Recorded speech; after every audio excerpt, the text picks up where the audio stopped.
Welcome back to the Playhouse. What an amazing story. If you guys are catching us here, please go and catch this from the beginning. Context is such a powerful thing. I now begin to understand why the Old Testament is needed.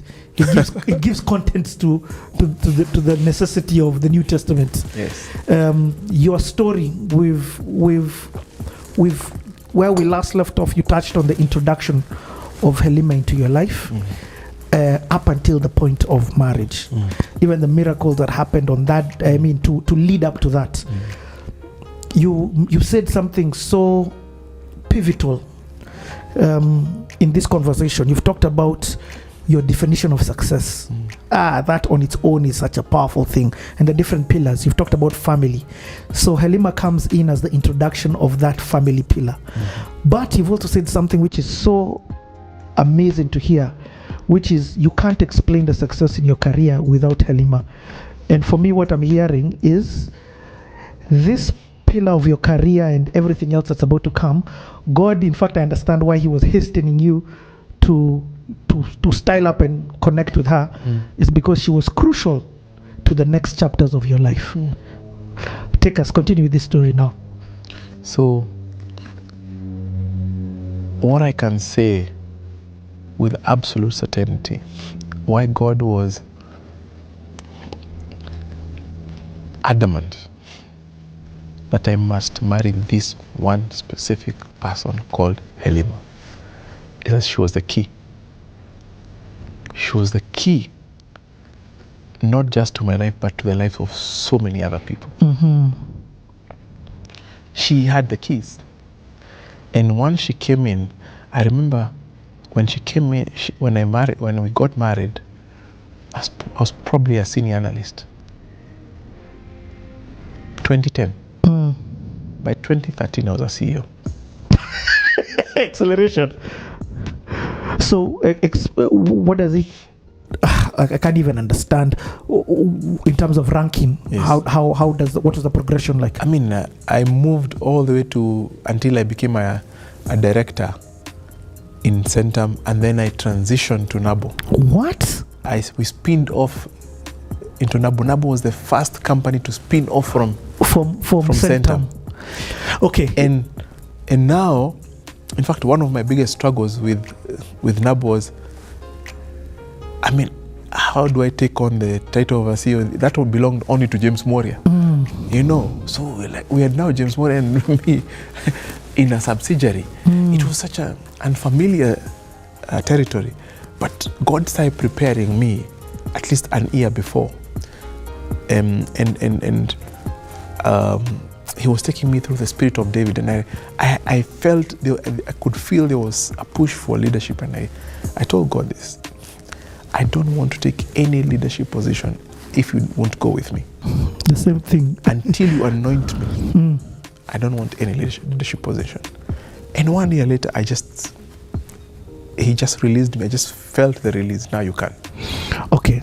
It's. I don't think people understand. It's important for us to understand the transition of in Centum, ICDCI. Yes, ICDCI to Centum to then Nabo. Nabo, yes. So explain to us. So 2008. Yes, explain to us the journey from that side. Let me explain. Let me start from ICDCI. ICDCI, which is now Centum, had a parent who was called ICDC, which is an investment arm of the government. It's still there even today. Okay. They own even today 23% of the company. Of Centum. Of Centum. Now, there was such confusion. Who is ICDCI and who is ICDC? Their checks would come to us, and our checks would go there. Yes. It was confusing because it was only one letter missing. So there was such a debate whether we should change to another name. And if we change to another name, have we lost our legacy? Yes. And this time, 2008, it was just, let's do it. Okay. And even just again I always think layman, break it down to people why these institutions existed and what they were doing. So ICDC again, as I've said, was and still is the investment arm of the government. So when the government wants to invest its funds, yes. So through ICDC, they would invest in multinationals that were coming into the country. Okay. You get now. Is this how they invested then in Safaricom or Safaricom? This is how they invested in the bottling companies. You know, the brands, the old brands. Okay. The old brands. Because that's a company that was formed in 1957. I get it. It has legacy to it. It has legacy. But in 1963, when we got independence, after that there was a realization that investment here in Kenya was an exclusive activity of very few elite people. And the rest of the Kenyans were left behind. Again, sorry to use the words, dynasty versus hustlers. You know, and the hustlers were not in the game. So the president, the president felt we need to onboard the Kenyans so that they can participate in this season where multinationals were coming into Kenya. But the citizens were left behind. So Nairobi Stock Exchange at this time is not... It was there. But it's only a few elite people who are really benefiting from it. So they went, he mandated a few elite Kenyans to go around the country to mobilize funds and form a company that would become the investment vehicle for Kenyans. And that became ICDC Investment. I get it. Given birth to by ICDC. And individuals own shares within the company. And so the company made the decision on how to... Yes. Okay, I'm just interjecting correct. To see if I'm correct. You're correct. You're correct. So one unique thing about ICDC Investment, and which is now Centum, it was IPO'd on day one. Yes. There was no IPO after it's a big company. So it was listed from day one. I get it. Yeah. Through this walking around. Yes. Yes, I get. Yes. So that's something very unique. So that's why you find today it has about 39,000 shareholders. Many of them come from those days. Yes. But now there was confusion between these brands because ICDCI was comfortable. It was comfortable to run it when it was being run as a department within ICDC. But now it had gotten its own legs. It had its own management, had its own building, own office space. And this confusion was still there. And just another question again. So ICDCI was looking around and deciding this is where we're going to invest in. Yes. It was the vehicle that... Yes, for Kenyans. That made the decision. It was a chama for Kenyans. Yes.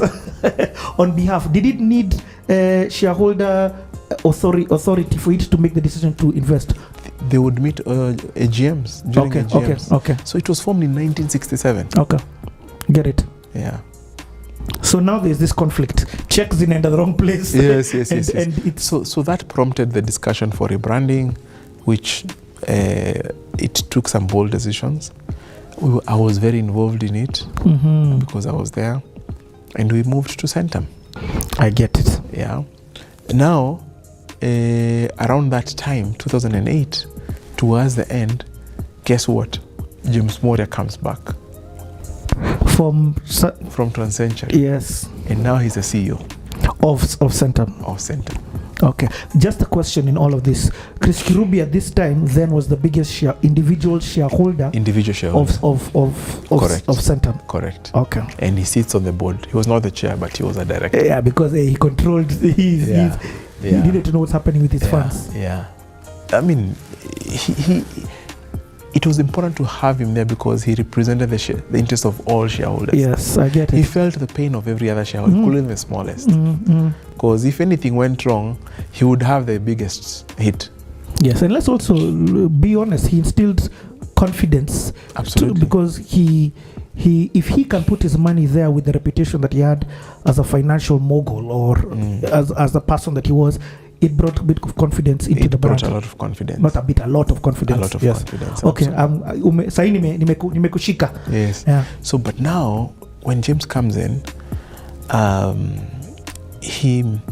remember he called us to the boardroom on his first day, and he's like, we are sitting on a gold mine. Those were among his first words. Mm-hmm. And there is no reason why this company cannot be as big as any other big company, and we could own our own complex, own building.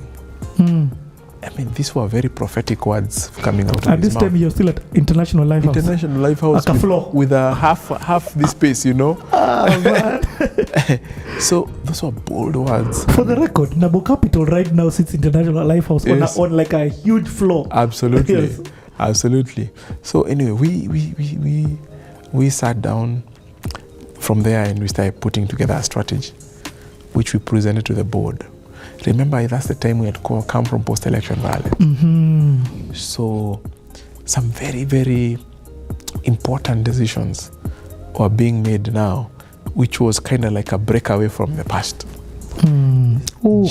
James really wanted, him being on the outside for a year and something, had made him see the opportunity from outside. Okay. So was Transcentury affiliated with? Was any affiliation between that and ICDC? Yeah. No. There was none, eh? No. So it's like he was poached back. Yes, he was poached back. He was poached back. Let's call it what it is. Bring our blue boy back. Yeah. He had been poached away from you guys, but you guys were like, bring him back. Bring him back. That's wonderful. Back. So it was really nice to have him back. So these are the youngest CEO in the Nairobi Securities Exchange. He has a lot of energy and ambition for the organization. So he needed to build his own track record. And it had to start with very good plans. So we started putting together the Centum 2.0 strategy. Aha.